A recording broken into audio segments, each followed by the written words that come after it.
So the other day, I was on Amazon, and I was buying a couple of video game soundtracks. And I realized this is something I do a lot. I buy game music. This strikes me as kind of an interesting thing, a la movie scores, but infinitely more popular if YouTube is to be believed. Maybe we should examine that.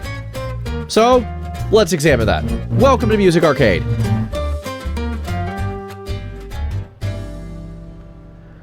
Hello everyone, I'm Galen, the sound guy Firestone. I'm Ranakel. And I'm Eddie, and my intro gag is in another castle. Yeah, I thought we said no Nintendo this week because Nintendo is, like, being evil about game soundtracks lately, apparently. Yeah, pretty much. No. They always are. Yeah. They're more evil than usual. I wasn't planning on bringing this up. In fact, I barely even remembered it, but I remember once upon a time I was trying my hardest to track down a soundtrack for Ocarina of Time back when it first came out, and let me tell you, I ended up with a game rip, and that was not great.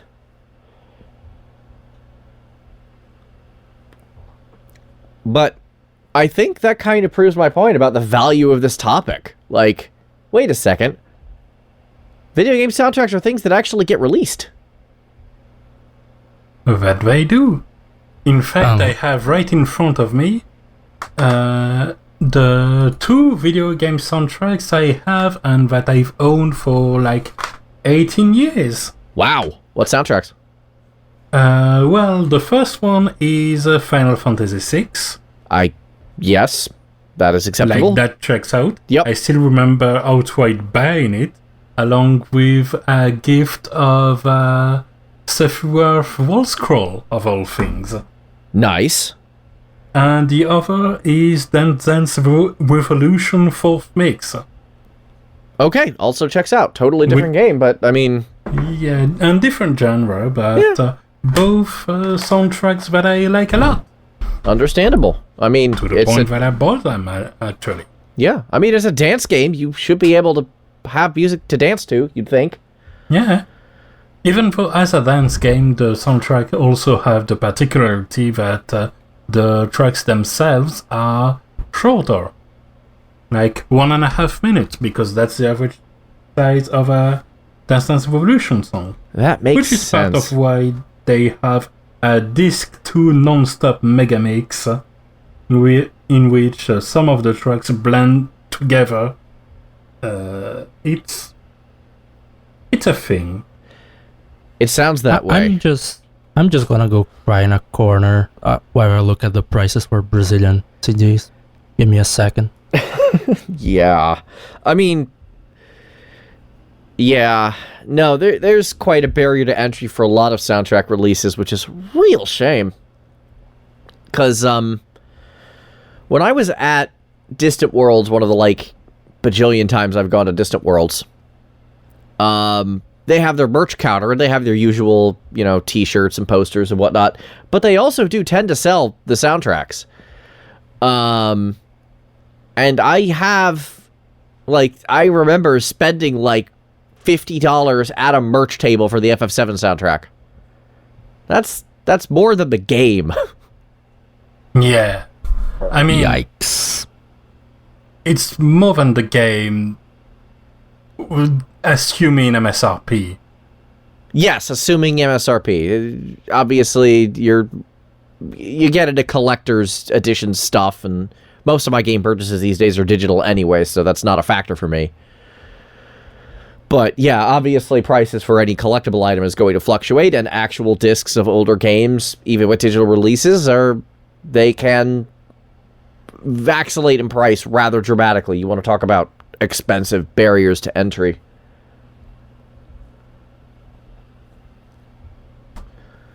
Now I'm just crying for a different reason, because I'm thinking of Suikoden 2. Oh boy, yeah, that game is, impossible to find. And so are the many rearrangement albums they released in Japan. Did they, I guess those never got a digital release? Not that I could find, no. Some of the Japanese soundtrack releases can be weird. It's reached to the point for not a game soundtrack but an anime soundtrack, the one for Utena, where the anime finished its run like 20 years ago, but they're at 13 different OST and still going. Wow. The hell? I have questions. Yeah. They even have an entire web page about it that looks like it's from the early 2000s but still getting updated. Yeah, we're talking about stuff that's weird in how they manage it. If we check out on streaming services the soundtracks to the Mega Man franchise, Capcom is doing some weird stuff, because you have the games from Mega Man 1 to 11, you have Mega Man X from 1 to 8. Great. You have so far so good. About 4 covers or rearrangements albums of the classic Mega Man games, and then you have nothing else. No Zero, no ZX, no Battle Network, no Legends, any of that. no. Sorry, what's that? I don't think Mega Man Legends exists, sorry. At least that's what Capcom wants to pretend. Okay, I was about to say, yeah, Legends 3 definitely doesn't exist, but it has to exist at some point. They keep putting Trombone in their fighting games. Yeah, no, that's fair.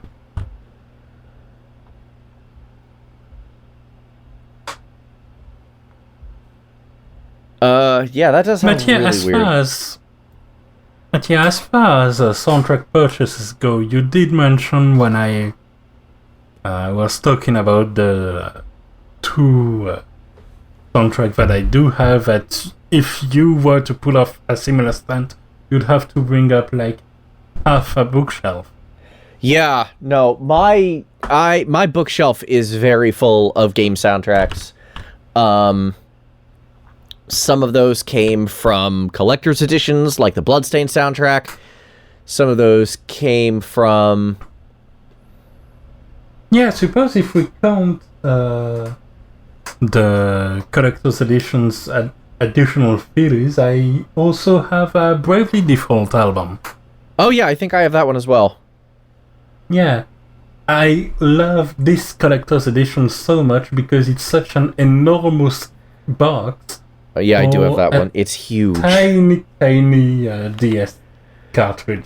Yeah, no, I have that one as well. No, I mean, it is a way to distribute soundtracks, and actually kind of my favorite one, because you're getting the music with the game. You should get the music with the game. Yeah, but then the question is, do you also go for digital collector's editions of games you would purchase digitally that would have the soundtrack as an added bonus in a similar rate?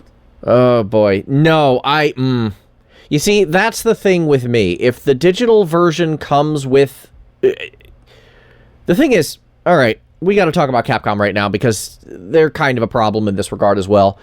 So what I've noticed a lot of digital version with soundtracks will give you, they don't give you CD quality audio. They give you an MP3 box. And Capcom is like way worse than anyone at this, because I was trying to track down the Street Fighter V soundtrack, and they make you buy the game to get the DLC, which is the soundtrack, and you can only listen to it so long as you own the game. Which is really dumb, and I hate it. I don't want to do it like that. Just let me buy a soundtrack. I don't want to play Street Fighter. I have no interest in playing Street Fighter. I don't play fighting games. My stream is making me play a fighting game right now, and I'm suffering through it, but this is just not my genre. Which one? My Hero One's Justice 2. Oh, right, this one. I am not the target audience for this game. You're about the furthest thing from the target audience. Correct. Yeah, pretty much. I have no idea what's going on with this game. I have no idea who these characters are. I don't know anything. The music's pretty good. The music's pretty okay. I don't have a problem with it. Street Fighter, I have a long history with. Not gonna pretend otherwise. I still will play, like, a Street Fighter machine at the Santa Monica Pier. Ken's theme is one of my favorite game tracks of all time. So I play you for fun in the context of two people that don't know how to play just button machine for a while. that does sound you fun, should watch. actually. You should watch my matches with friends on Guilty Gear XX X and Core. We just do insane crap, and it's fun. Yeah. Yeah. That's...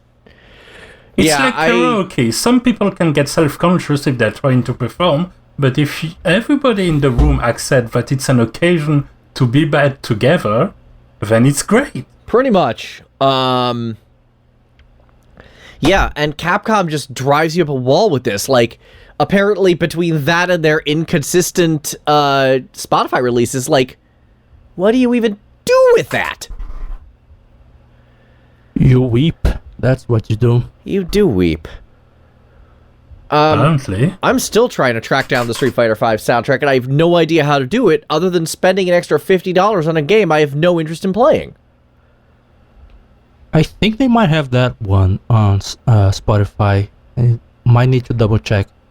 Because they have been uploading more stuff lately. Yeah. So I guess while Something Spotify to is check like out. a major boon for you, and we're definitely going to talk about that next, for me, Spotify is kind of a problem because I've seen things get delisted from Spotify.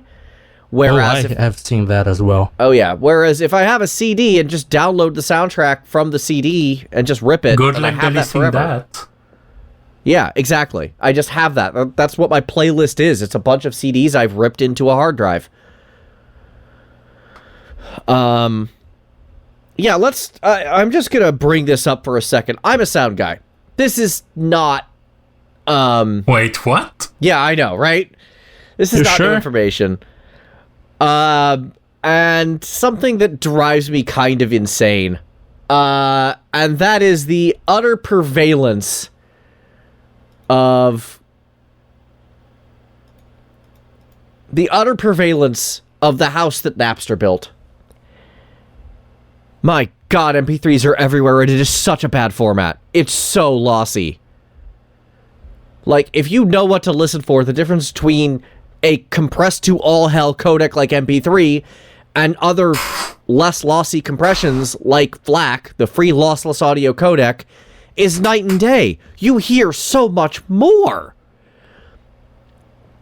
I think what makes it probably even more infuriating is that if we come back 20 years ago, displaying soundtracks via MP3 makes sense. Yeah. Connections are bad, storage is bad, Right. everything is bad. So having the ability to get the soundtrack at all because it doesn't weigh like 5 gigs is good. Yeah, no. But 20 years this- ago, MP3 was amazing. But yeah, that's but 20 this years isn't ago. 20 years ago anymore. Yeah. I don't have to choose between having a video game and 2 FLAC soundtracks on my hard drive anymore. Yeah, exactly. Let me tell you, just real quick, this is why I love Bandcamp, the site Bandcamp. And a lot of game releases are actually starting to come out on Bandcamp now, which is amazing. You can Yeah. buy and they let you download in FLAC, and it's gorgeous. They're doing it Especially right. a lot of excellent indies have their soundtrack on Bandcamp. Yeah. I think one of my first contact with the site was actually because of Krypton of the Necrodancer. Oh, yeah, that one's on there. I got Submerged on there by Jeff Van Dyke. That was a really kind of chill soundtrack. That one I got on Bandcamp. Materia I Collective. just discovered during the episode that I had the Transistor soundtrack on Steam. Of all Nice. things. Yeah, on Steam. There we go again. Steam soundtracks are the worst.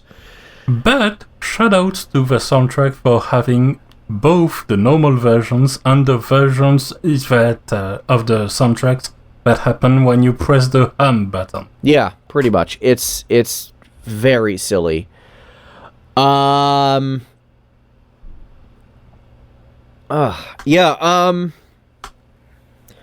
And you know, I was talking about Distant Worlds. You know who releases their soundtracks on Bandcamp like smart people?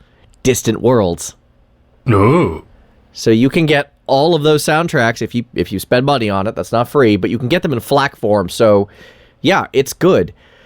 It really bothers me how the technology for audio distribution on a digital level has not, like, people haven't caught up. But yeah, no, storage is gigantic. I just bought a 6 terabyte hard drive for like $100 not too long ago.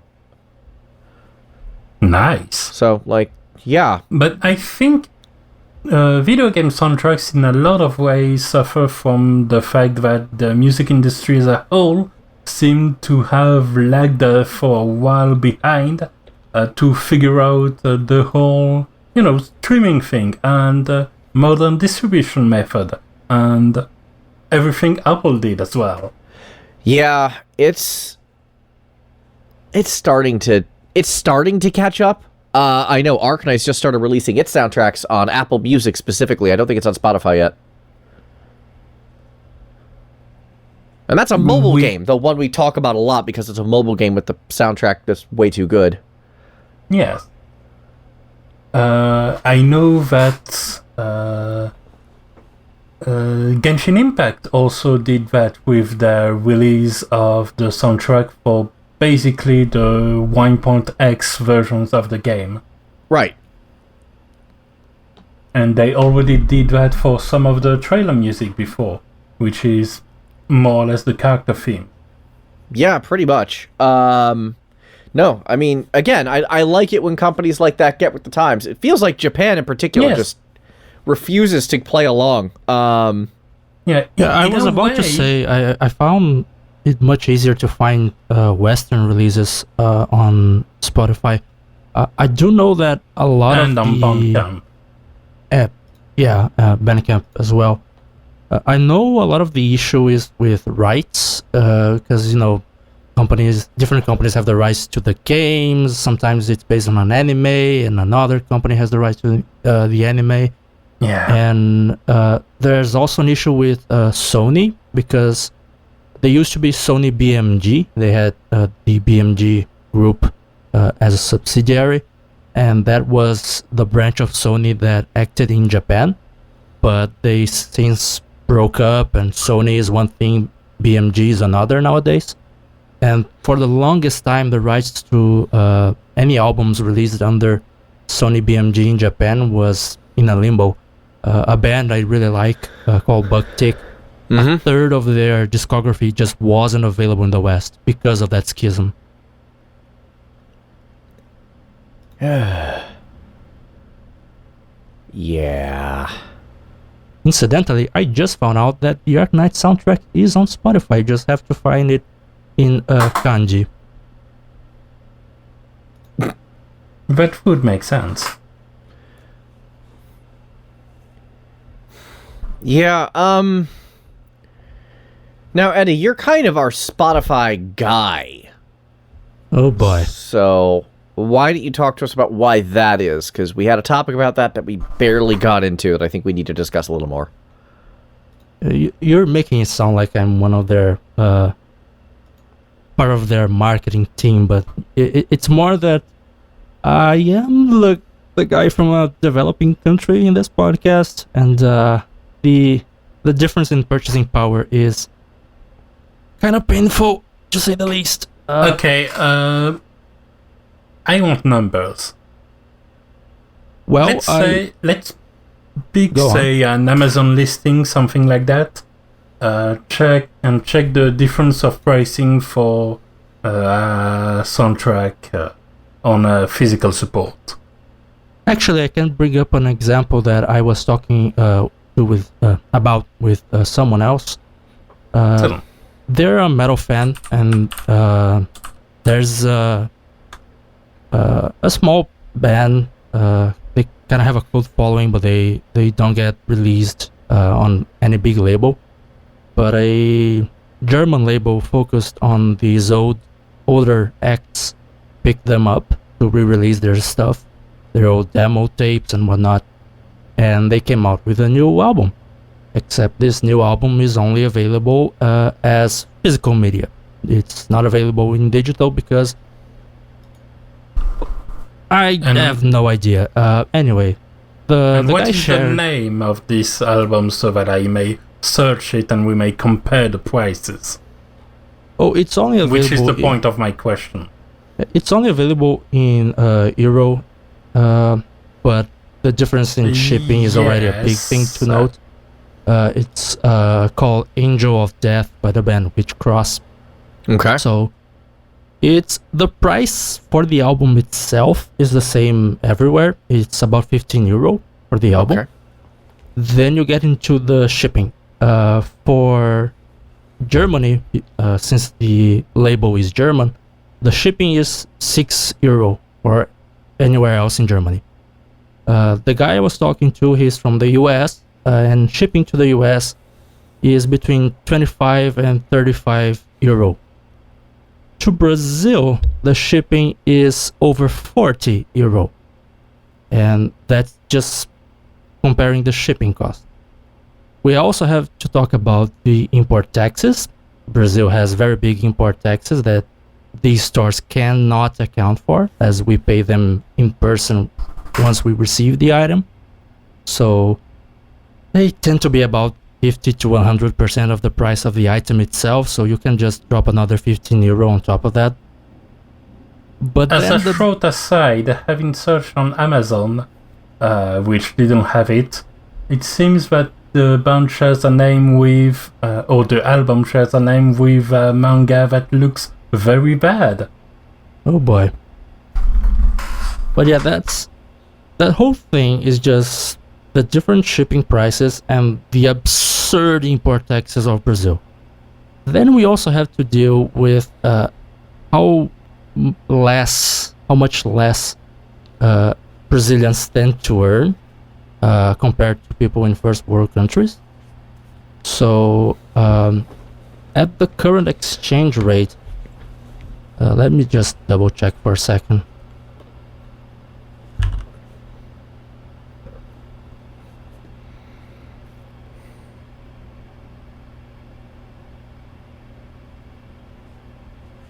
So at the current exchange rate, the minimum wage in Brazil, minimum monthly wage, is equivalent to about $211. That's what people have to use to live their lives for a month. And we have stuff where the prices are kind of absurd. Like that amount of money is less than a full price game right now. We have some AAA releases where they are being released for exorbitant amounts. People have to pay from a quarter or sometimes even more of their expendable income if they want to play a game. And I even saw this past week, coincidentally, a study came out about Brazilian gamers, and they found out that out of all people who describe themselves as gamers in Brazil, the vast majority mostly just plays free games, free-to-play stuff. Yeah, which is why they have kind of a reputation in American servers for free-to-play games. Because of course they're going to flock to these kind of games because A, they're digital, and B, they don't cost like half a salary. Yeah. Pretty much. And only about 10% of people who self-describe as gamers in Brazil actually buy games constantly. Like, that's very, very little. And just to pull this back to music, to talk about music and why Spotify is big, Spotify has regional pricing for many countries, and Brazil is one of them. So we pay a little less than Americans on our monthly... crap, I forgot the word. Subscription? Subscription. So we pay a little less than Americans with our monthly subscription. And in effect, I'll be honest, I don't know if my numbers are completely up to date. It's been a few years since I last bought a physical album. But to compare to physical media, the price for 1 month of Spotify, where I can listen to almost anything I want, is about from half to a third of the price of one album. It's if it's a double album, then it's about a fifth to a sixth of the price of that double album. And that comparison just gets even uglier if you get into DVDs and vinyls and special limited editions. So there's a reason Spotify is big in Brazil and other developing countries. Yeah. Now, if only it could let me either make an account or recuperate my old one, preferably, that would be great. Oh boy. Even though, honestly, I kind of gotten in the swing of just using YouTube. Yeah. YouTube is a pretty good place for music, but it doesn't... There's royalties issues with YouTube. Yeah, very much so. On the other hand, despite there being royalties issues with Spotify not to the greater degree, I already mentioned, hey, use Bandcamp. They're actually really good on royalties. Yes. Oh yeah. I wish I could buy more stuff from Bandcamp. Yeah. I really wish I could buy more. It's just too expensive for me. Every time I browse it, I start looking around and I like that one. Oh, I like that one as well. Oh, that one is cool. Oh boy, there goes my salary. Yeah, cost is definitely a factor. This is very much a luxury we're talking about. Bandcamp, I believe, doesn't have regional pricing, so I also have to pay everything in dollars, if I recall correctly, unless they implemented regional pricing recently. I paid for things in pounds before. I know I bought something from Britain that I had to pay for in pounds. So that means it's probably artist dependent? That makes sense. That sounds possible. Yeah, you want to talk about luxury. Square. Knock this off. So, Square Enix. They're very well known for having incredible music. I would make a serious argument that this is their primary claim to fame, even above and beyond the quality of their games. Bold claim, but okay. I mean, look. Yes, their games can be great, and then there's Final Fantasy 15. But, like, pretty much every time people in general talk about game music, they're either talking about Nintendo or they're talking about Square. I would say the quality of their soundtracks are very well known. Oh yeah, absolutely. Which will come back up later. Oh yeah. Their decision to release things, like I mentioned before, that Distant Worlds can be found on Bandcamp, but technically Distant Worlds isn't a direct Square release. They're from AWR Records, Arnie W. Roth Records, because the arranger/conductor named it after himself because he's an ego. But, you know, he does good music, so I don't mind. It's just funny to me. That's technically I believe, like a wholly owned subsidiary or something else. They're independent enough that they can make those sorts of decisions. But actual releases by Square Enix tend to come in BluRay audio form. BluRay audio. Nobody else does this. Let me just put it in my BluRay music player.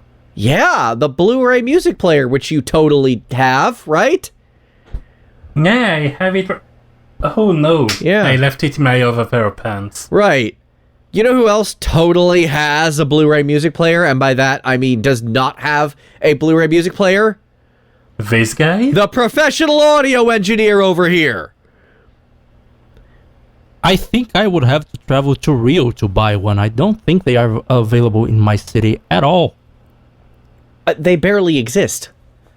Yes. I am a guy who has spent tens of thousands of dollars on this office and the gear in this office. to do all sorts of esoteric stuff with audio. And I have never thought to myself, I should really get my hands on something that handles BluRay audio. Not once. This is not necessary. I have never run across a circumstance where it has been necessary. Except Square Enix. Except Square Enix. They are it. They are the beginning and end of that list as far as I can tell. Now, if you do it on top of doing CDs, hey, that's cool. But if you're just... It's an option. Yeah. But if you're just doing CDs, but if you're just doing Blu-ray audio, you are catering to an extremely, extremely specific audience. Why? You basically, at this point, have to stick the disc in a PlayStation 4 just to play it. I just googled Blu-ray audio players, and the first ones are... People also ask, how do I listen to Blu-ray audio? And is Blu-ray audio dead? Yeah, exactly. I don't know why Square does this. I don't know what I expected, but that's on point. Yeah, pretty much. So Square, specifically FF14, just announced their newest, the newest FF14 soundtrack, which is the soundtrack for all of the Shadowbringers patches. They called it Death Unto Dawn, which is named after the newest patch. And they released it in Blu-ray audio format, and I, of course, just instantly ignored it, and I'm like, I'm just going to wait till it gets to MP3s on Amazon. This time, however, they actually said it was coming with MP3s, so I bought it, because that way I could at least get the MP3 soundtrack. And the Minion. And the Minion, sure, but that's not really that relevant comparison. But the point is, that's the worst of both worlds. You have the best possible quality of audio, which you do not possibly need and cannot be played by anyone except those with very specific equipment. And then we're right back to this conversation, the lowest common denominator of compressed garbage. Of all the companies that should be releasing soundtracks in FLAC or on CD, why the heck is Square doing this? Do you know if that's a format that's like only popular in Japan or something? I mean, it has to be. Because that's the only reason I could see. It has to be. I can't imagine anything else. Either that, or they have a very lucrative contract with Sony, since I think the PlayStation can play those things. Well, yeah, I can play Blu-rays. Either one or the other, I see. I see no other possible explanation. Yeah, I don't get it. I just don't get it. It just drives me up a wall. Like, I just want to... I have in my kitchen a small, like, pile of Blu-ray audio of stuff that I have yet to... Like, I have to rip it on my laptop because that's the only computer I have with the Blu-ray player, but I have not bothered doing that because then that's figuring out how to make Handbrake work, and that's a program that's a mess. And it's like... FF12 Zodiac Age, and one of the Nier concerts, probably the best of the Nier concerts. And it, like, on and on and on. And the only way to get CDs from Square anymore are as bonus items and collector's editions. Pretty much. Which, again, we're coming back around to that conversation, too. I don't know why Square does this. I hate it. At least they're putting their stuff, at least some of their stuff, on Spotify. Or on Amazon MP3, which is... not great either, but I'll take it. Yeah, I think most of the Final Fantasy stuff has been uploaded to Spotify, but only recently. For the longest time, it just had nothing there. Yeah, I mean, they've been slowly making that work, and it seems to be, as far as I recall, though I could be wrong, relegated solely to the main releases. They do a lot of, like, remix albums and side releases for a lot of their projects. I haven't heard most of those. I think a lot of Japanese developers do that. I've mentioned before the Mega Man stuff, which was Capcom. Konami used to do a lot as well. I remember there were like 4 or 5 different rearrangement albums for basically each of the Suikoden games. There are like a dozen arrangement albums for the Castlevania games. Yeah. it seems to be a very big thing, or at least used to be a very big thing in Japan, and we're just not getting that. We just have zero access to those things, except for the few that Capcom honestly, one of the things I think is that the biggest source of arrangement we have is probably OC Remix, and it's free by design. Yeah. I have donated to some of their albums what before. you want for some, yes. Yeah. They did an incredible Final Fantasy VI arrangement album that I gave them like $20 for. I feel like I almost underpaid that one because that's so good, but like, yeah, some of their bigger albums, if they get the licensing for it especially, I've been happy to pay for. But yeah, I just feel like access to this music from Square is just so weirdly limited in all the silliest ways. And it's Square. It almost sounds like a Nintendo move.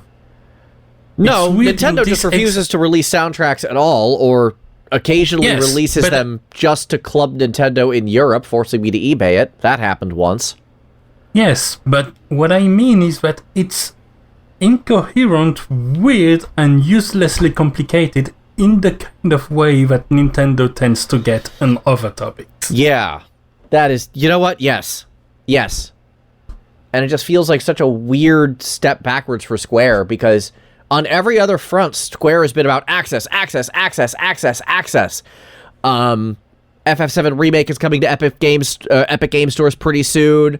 They just released the first batch of their Pixel collection on Steam, so you can play Final Fantasy 1, 2, and 3 now. They look really good. The original Onion Knight version of 3 and the 3D remake, so you can play the Ludeth version if you want. That's the one I played.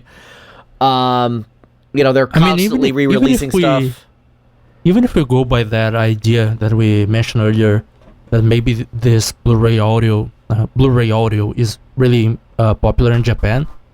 A couple episodes back, we covered those concerts for Final Fantasy XIV, and we kept bringing up that they have been mostly very international with their stuff. Yeah. Not just the music, but the production and everything. And yet they aren't with this. Yeah. It's really weird. It just seems so disconnected from everything else that Square's been doing, is this music side. It's just baffling to me.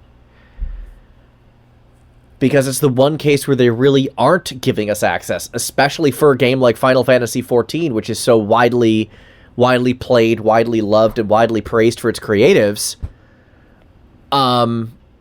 You'd think they'd have made the soundtrack easier to get. Yeah. But the soundtrack is ridiculously difficult to get. For this exact reason. It's just this Blu-ray audio nonsense. Or crappy MP3s on Amazon. I don't get it. What are you doing?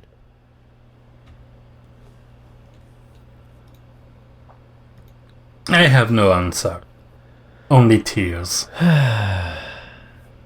Yeah. And while we're talking about Japanese companies who seem utterly befuddled by the internet world, Konami is very, very weird as well. So we're supposed to talk about video game companies? Yeah, sorry, I went into pachinko a little bit, but yeah. I already mentioned earlier the Suikoden stuff, because I am a sucker for Suikoden 2, but I am even more confused by how they handle Castlevania, to be honest. Another game series that isn't very well known for its OST. I have no idea what you're talking about. I never focus on their music. But yeah, they, for the longest time, they just didn't have their games available on streaming, the soundtracks of their games. As of, I think about 5 years ago, maybe a bit less, they uploaded pretty much everything from Symphony of the Night onwards to Spotify. But they used to have, before that, the Lords of Shadow games. I don't think they had Mirror Mirror of Fate, but they had Lords of Shadow 1 and 2 on streaming, except they don't anymore. I think that one might have to do with rights, because the composer has very few stuff available on Spotify, despite being known for composing a lot of stuff. So weird. But yeah, Konami had stuff taken out from streaming platforms. Yeah. Yeah, and that's always a possibility and a risk with a streaming platform. Pretty much. And you can't find most of Konami's games there. Castlevania has most of its entries, but that's about it pretty much. And that's ignoring the fact that Lords of Shadow 2 has one of my favorite tracks in gaming, and it's not available anymore. And it used to be. Unfortunate indeed. Yeah. Now the thing No, you wanted to add something? It's just one of those things where, once again, like, Konami makes just baffling decisions in general, which they have for a very long time. Indeed. Now, thinking about the way you enjoy the video game soundtracks and the way I enjoy them, brings me to a couple of interesting questions as well as to how to enjoy video game soundtracks, because they are kind of their own thing. There is a lot of time context for a lot of those tracks that builds up in a way that doesn't stand around on its own quite the same. It can be in some situation because of linearity. In particular, I'm thinking of Kid Icarus Uprising, which has on-whale sections that are basically entirely paced according to what's happening in the level, the bumps, the stops, and the accelerations. And if you don't have that, some tracks sound just weird on their own. And that's not even going over the more modular tracks and songs that happen in video games. In particular, I remember the recent example of the Doom Eternal soundtrack, because they have this sort of modularity. Right. And Mick Gordon just didn't want to release the soundtrack along with the game because it wasn't ready to stand on its own yet. Yeah, the more variable the mix is, the more actually putting that together in a way that's good for the listener is problematic, because you basically have to remix the whole thing. The original Nier soundtrack actually had this problem. There were a couple of songs that I'm just like, I'm not sure you mixed this correctly, and I would have liked to have heard more of this section that didn't get in because there wasn't any variable mix on it. Or, yeah, I mean, they just played the, like, full version and not, like, one of the quieter earlier mixes. Honestly, now that you're talking about weird mixes, you're touching to a sore spot for me, because I enjoyed the World of Warcraft soundtracks because of their ambience. Right. Just a sec. And Blizzard does this thing, and this is not new. This isn't like Activision stuff. They have done this since the first WoW soundtrack. They just pick a bunch of tracks that play in the same area or have the same theme, and they weave them together into a single track in the soundtrack album. So sometimes I enjoy the ambience of a couple tracks of a specific given area in the game, but I don't enjoy a third one from that same area. But in the album, I have to listen to them together because they are mixed into the same track, and that's annoying. Yeah, that's inconvenient. Yeah. Yeah, especially because some are more mood dependent. so are more situation dependent. And there's also the question of the support in a way. Because if it was another media, I could easily say that since I'm not buying much of the album and since I'm not using the streaming platform that pay the composers, pay the authors, like Spotify, well, how much is another question. In a way, I don't actively support the composers of so many of the soundtracks that I love. Yet I purchased that game, and there's something to be said, I believe, about the fact that a soundtrack is indeed best enjoyed in the game, and given how collaborative a practice is game making, basically I feel like purchasing the game is something, and purchasing the game soundtrack is something extra or something almost different at this point. Yeah, it is definitely a different experience. I have my various playlists, and they're very helpful when I'm writing for mood setting more than anything else. Absolutely. But yeah, obviously they're not... Obviously, it's a very different listening experience between the context of the game and then just listening to it on its own. And we've run across that ourselves just doing this show, because a lot of us pick songs that the other commentators haven't, from games we haven't played, which leads us to we did an entire them. episode on that when we did this Final Fantasy concert that I have never played. Yeah, exactly. No, exactly that. So we have to kind of listen to it without the context of the gameplay, which may or may not change our opinion of it. But this also works both ways, as I actually, the more I listen to it, feel that, we just mentioned this one from the Final Fantasy concert, the To the Edge, the theme for Seed of Sacrifice, is actually better outside of its context. I like listening to that a lot more than I like it in its game. I think that's fair. That's even fair. in the context of having played the game, sometimes we get different experiences upon repeated listens of certain tracks. Yeah. Two tracks that come to my mind in particular.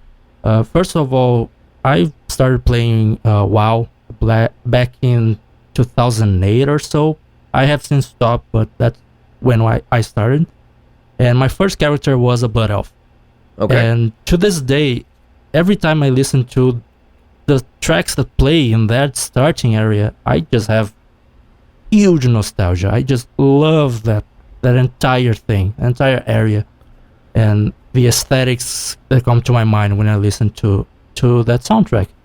And another example that comes to my mind is from the original Metroid and Metroid Zero Mission, which is the Kraid's Lair theme. It's one of few tracks that I know how to play on the piano. I am a scrub, but I know how to play that one, even if it's at a lower tempo. But since listening to it on repeat, and especially as I practice it on the piano, I kind of perceive into the song itself a sort of narrative. I can imagine a story based on the song, as it seems to have 4 different movements. It kind of, to me, tell the tale of Samus entering a new place, discovering that this place is dangerous to her, and entering into conflict. And then it's peaceful at the end. It's like she won, and it's peaceful, it's relaxing by the very end of Kraid's Lair's theme. So even when I know the context, sometimes if the music is good, I can create new meaning from it, and I can create vivid images in my head that may not have been the ones intended by the composers. Yeah, sometimes just listening to a track on its own lets you really focus on it.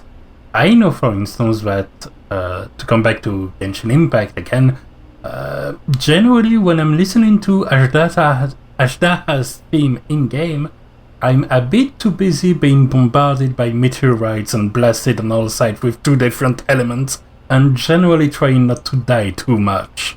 That really would keep you busy. Exactly, and then I can enjoy out of the game how they have this intensity and this operatic note with Chinese lyrics and all of that. So, yeah, I think that drives the point home that a video game and a video game soundtrack separated from its game are kind of two different beasts. Yeah. I mean, all right. I think now is the time to transition over to this. You want to talk about separated from their games? Let's talk about where they got heard recently. Let's do it. Wanna get into it, or should I? Go for it. So, if you guys listening to us talk about video game music have been attentive with the internet lately, you might have noticed a few dozen headlines about how the Tokyo Olympics opening ceremony had a lot of video game music in it. I just want to give a bit of context before we get into this.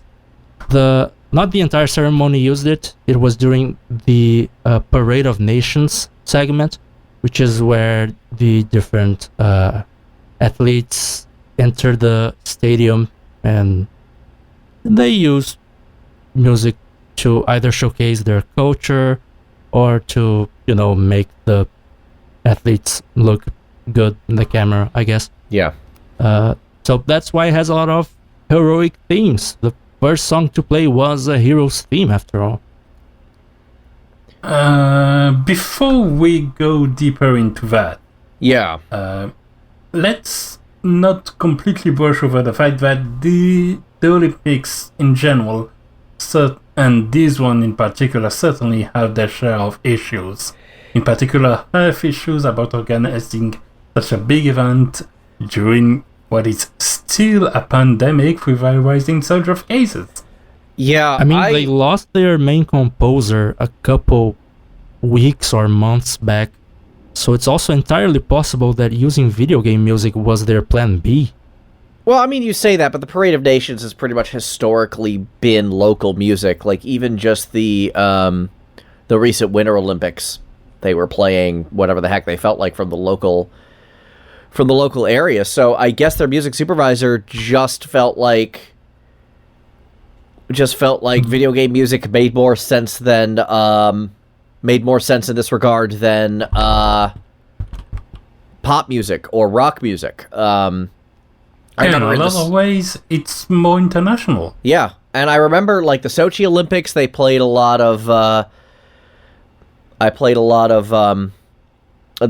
like Tattoo got in there. A lot of Russian local artists in the South Korea Olympics. They during the Parade of Nations, Gangnam Style got played over the U.S. showing up, so we got to hear the same 30-second clip of the song 84 times because, of course, the commentators just kept going from famous American athlete to famous American athlete to famous American athlete, but that was all in edit. So no, that's pretty on brand for them. I don't think Japan would have brought in original music. I don't even think Beijing and their crazy Olympic opening ceremony brought in original music for the Parade of Nations. No, Brazil didn't either. It's certainly just a theory that some people are throwing out because of the guy being sacked. But it's also very likely that it just went, well, we are known for video games. I think this was just a plan to begin with. I mean, let's not forget that at the end of the Rio Olympics during the closing ceremony, they formally announced, we already knew it was going to be Tokyo supposed to be last year. But they did that with having Prime Minister Shinzo Abe come out of a Mario pipe, for crying out loud. So, they were already pretty down with video games, even 5 years ago, because it's 2021 now. Because time has no meaning. Yep. So I need to be honest. I have not actually watched the opening ceremony yet. I intend to at some point. I just can't bring myself to do it. I'm an Olympic. I mean, but I listened to the playlist of the tracks that were mentioned. I don't know what mixes that were used, so I can't really comment on the performance itself. Yeah. I'm an Olympic I believe nutball. was Life Orchestra. I love the Olympics, and I have since 92 Barcelona was the first Olympics I saw on TV.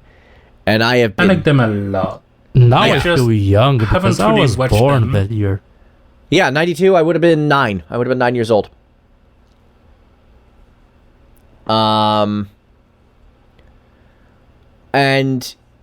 to me, the Olympics, for all its flaws, and there are many we could talk about, has always been a sign of hope. But seeing, as much as I respect the athletes who are taking the risk to come out here and compete, I also can't help but notice, like, there's just this dire hopelessness in the completely crowdless arena. Like, I saw a clip of gymnastics, and it's empty, and I'm just like, this feels worse to me than the FF14 concert. This just feels miserable. Who is this bringing hope to? I don't get this. I don't know. I'm having a real problem with this one.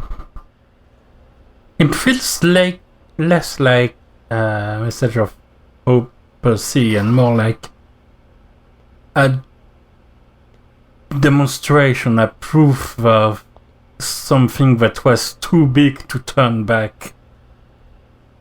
Yeah, but I have to see... Because we know that the Olympics is an occasion to build so many stadiums, and they're there, but they're empty. Yeah, it's the Olympics, the financials behind them are just absolutely disgusting, and that's not really a topic I want to get into right now. And on the one hand, yeah, but it's something that's good to address at least. Yeah, it is. A lot of money went into building the facilities for these Olympics.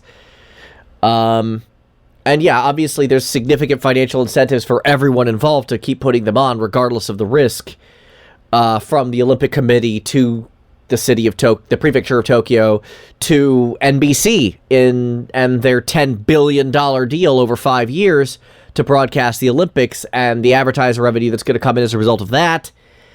On and on and on and on and on and on and on.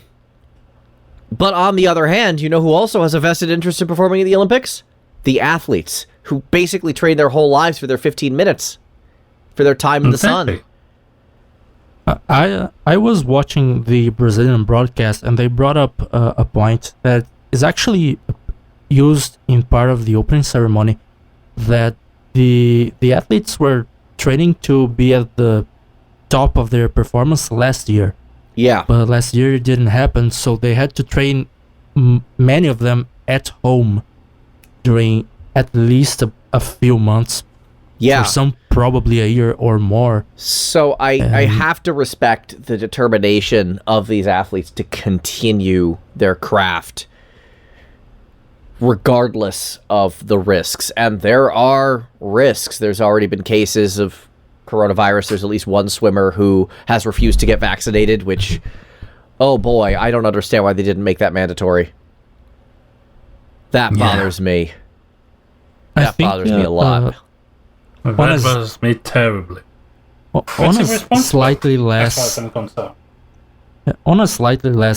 depressive and irritating note, but still a bit sad, I think it's cool that skateboarding is now in the Olympics, but it's such sad that the most social, you could say, sport, such an urban thing that gets groups of people together and forms friendships on the streets everywhere, is being performed without people watching.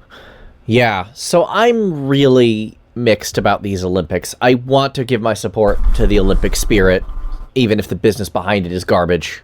Exactly. But at the same time, like, this one hurts, because the roar of the crowd is so important.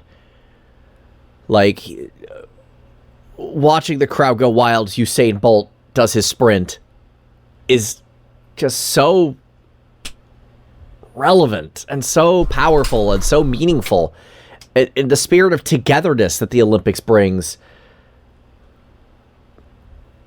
And that's just not there this time. And that hurts. Not in the same way. No. It's a very different sense of determination and a reminder of how messed up the world is right now and how far we still have to go before this thing finally goes away. Yes. No, but that's out of the way. Yeah, all right, we've done it. We've talked about the bad video stuff. game soundtracks. Please. Okay, so this soundtrack brought to you in half by Square Enix. Yeah. There's one track on here I am, like, incredibly surprised by, but yeah, well, there's a couple. But yeah, let's talk about this. Okay, no, go ahead. Shoot. Holy crap, Song of the Ancients, are you serious? Yeah. Emmy Evans has a song at the Olympics. I believe she tweeted about that. I would not be surprised. I've actually left Twitter. I still technically have an account. I just haven't logged in weeks. Nier is a niche game. Like, yes, Automata's pretty gigantic, but even that's only like a 2 million seller. That's not like Soul Calibur. I think that just crossed like 6 million. Okay, I have actually the tweets in question. Please. I'm in total happy shock to have had my voice welcoming in the athletes at the Olympics. Singing Sound of the Ancients from Nier with Yannick Nicole was a massive and unexpected honor. Oh, that was Yannick Nicole in question was a bit more prosaic, saying, "My voice is in the Olympics, WTF OMG, at any event." Yeah, pretty much. Oh, okay, so that means I didn't know which version they used, but that tells me if they weren't performing that live, which I'm sure they weren't, that tells me that because I was surprised. Yeah, that tells me that they used the arranged version from the this tells you how into the soundtrack I mean. They use the arranged version from the orchestral appendix, so the second orchestral album. Well, I don't know the albums, but I did watch it live, so I can tell you that every song was an orchestral arrangement. And that, I think that was the only song with vocals. Everything else was just instrumentals. Yeah, but it so was they got a myriad of orchestral versions. Alright, so I did a little count first of the publishers for the game these tracks were from. And indeed, among the 17 tracks, I believe, 9 of them are for Square Enix, 3 from Bandai Namco, 3 from Capcom, 2 from Sega, and then there's 1 from Konami and Level 5. That's a pretty good spread, but I think it kind of reinforces my earlier point of, yeah, Square is very well known for their music. Yeah, they are. I mean, there's probably a deal at somewhere in there, of course, but I don't think anyone's complaining that there's too much Square Enix music, because things like the one of the heroes theme from Dragon Quest makes sense. Yeah. Some Final Fantasy makes sense. Some weirdly, it got the main theme sense. in the victory fanfare and not like one of the more thematic songs. Yeah. And I think a lot of the choice of the songs was basically to have this kind of an epic feel. Which suits the opening ceremony of the Olympics. Like, you have athletes that walk to proof of a hero, but naturally is like bum, ba, bum, ba, ba, bum, ba, ba, bum, and yeah, that makes sense. That checks out 100%. Frog and Robo's theme. Oh, borderline a Rickroll, but apparently the similarity between the Stock Aitken Waterman production for Never Gonna Give You Up and that song are actually coincidences, from what I've been told. It's a wonderful coincidence. It is. Kingdom Hearts got in there, so I assume that's one of Shimomura's good. then again, this one is terribly underused. I mean, there's two Kingdom Hearts tracks, and one of them is the Olympus Colosseum. Yeah, I think if you didn't do that one, that would be just wrong at that point. Yeah. But at the same time, you listen to it and like, you cheeky people. Yeah. No, I get it. I do. I see what you did there. Same with the one level 5 track from Inazuma 11. Yeah. Like, yeah, it's sports stuff. It makes sense. Honestly, I'm just happy to see Soul Calibur represented somewhere. Yeah, and that's like the one song from Soul Calibur I actually know. Like, off the top of my head. And that's, I mean, it's a great choice. I really can't argue with any of this list. And again... And it's not even my favorite Soul Calibur OST. It's from the more recent one. I'm more into 2 and 3. Yeah, that's kind of where I did most of my Soul Calibur playing, if you can call it that. Phantasy Star Universe, of all things, got in? Yeah. I'm okay with PSU. I liked that game. It's strange that the one Konami track was from Gradius, of all things. Yeah, that one felt a little like... That's kind of a weird one, but okay, sure, Gradius. But back to Capcom, some Ace Combat. Yeah, I believe Ace Combat at the Olympics. I could buy that. I'm a little sad there's no Street Fighter in here. I feel like you absolutely could have gotten like a rockin' yeah, especially with things like wrestling and boxing. Yeah, they kind of certainly have the time because if I recall correctly, the entire playlist just got through about half of the runtime of the Parade of Nations. Afterwards, they just played the tracks back in random order, so they could have added some extra tracks, but maybe it was a rights issue.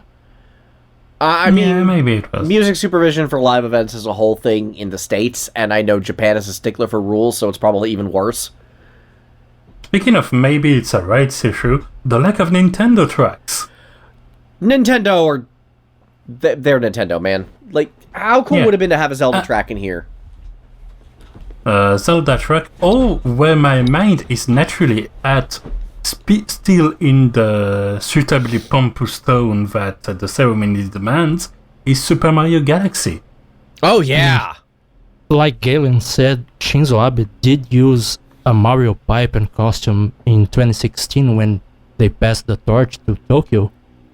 Exactly, but then there's game imagery stuff, and there's game soundtracks, which is a whole different beast entirely. Yeah, in that case, that was a case of... Any content creator... That's a case of obvious parody, and thus parody is protected speech.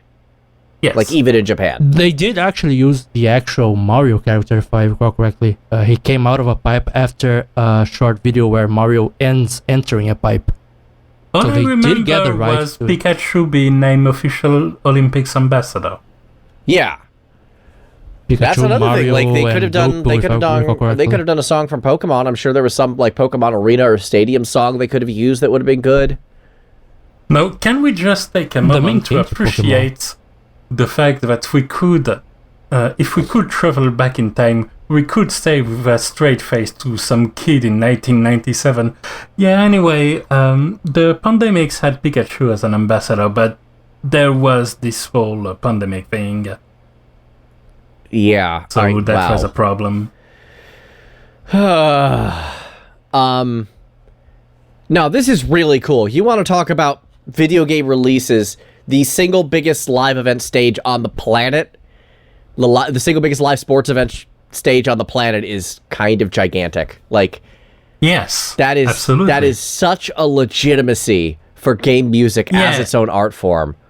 Yeah, I think that's the main point to take from this, and the main point I want to take from this, is that video game music is music. Yeah. And deserves to be shown where it can be, and to stand on its own merits, and to have its own moments of glory, whether it's 15 minutes, or 2 hours, or way longer than that. Like, it comes to show the increasing acceptance of game music as its own art form. This one tweet this one person tweeted two things about 5 years apart. First was something akin to, dumb people want to hear their dumb video game music in orchestras. And then 5 years later comes with, video game music is saving orchestras. Yeah. Like, that's the same person who wrote both of those tweets. People have changes of heart. Yeah. And that's good. Yeah. Like, I don't think this show would exist if video game music didn't have significant artistic and cultural merit. Exactly. And the fact that merit is being recognized by the damn Olympics is just such a good feeling, regardless of anything else going on right now. We don't just like video game music because we like video games. Yeah. Yeah, this music is beyond legitimate and has inspired me in no small way in my career. Exactly. But they didn't put the Mario and Sonic at the Tokyo Olympics music in, the cowards, so that whole ceremony is ruined 0 out of 10. Yep, 0 out of 10. No Mario and Sonic at the Olympics. Nope. Wrong. I actually listened to that just because of this episode, and it's weird, actually. I'm sure. It's this strange mix of sporty Mario-like themes that go da-da-da-da-da-da, with added shamisen every way they could squeeze in to remember that it's at Tokyo. Oh boy. It's a ride. It's demented. Oh, I love that. Oh, man. I don't think it's good. No. But I appreciate the attempt. Now I wonder if they added gratuitous samba to the Rio version. Oh, well, now we have to find out. I can guarantee you 100% that they did. Which makes me hopeful for the Mario and Sonic at the Olympics in 2024, I believe, where they're going to add gratuitous accordion, probably? Or whatever is suitable French. Oh, I wonder probably accordion. I wonder what will count as American for the 2028 Olympics. Yeah, coming back to Los Angeles, or worse yet, Australian. What are they going to do? Add didgeridoo for Brisbane 2030 or 2032? Yeah. And let's Imagine go saxophone for US. Imagine Saxophone. the Olympics. Yeah, sure, Okay. sax. I would recommend electric guitar, but yeah, saxophone works. Yeah. I can imagine if the Olympics happen in Scotland at some point. Oh yeah. The Bring very out happy-go-lucky, the very happy Mario song, then suddenly the bagpipes. Okay, no. Winter Olympics in Austria, and there's yodeling everywhere. The yodeling and that like super long horn they have. Yeah. Exactly. And I'm not... Hire us, Nintendo and Sega. You can contact us at music.arcade.podcast at gmail.com. We're available. Smooth. Nice. Hey. Beautiful. I like it. Good product placement. And with that, that's about all the time we have for today. Thank you guys so much for tuning in. I know this one got a little depressing at the end with the talk about the Olympics, but it just shows just how wonderful and wide this genre is becoming, and I love it. Y'all have yourselves a good one, folks. See you next time.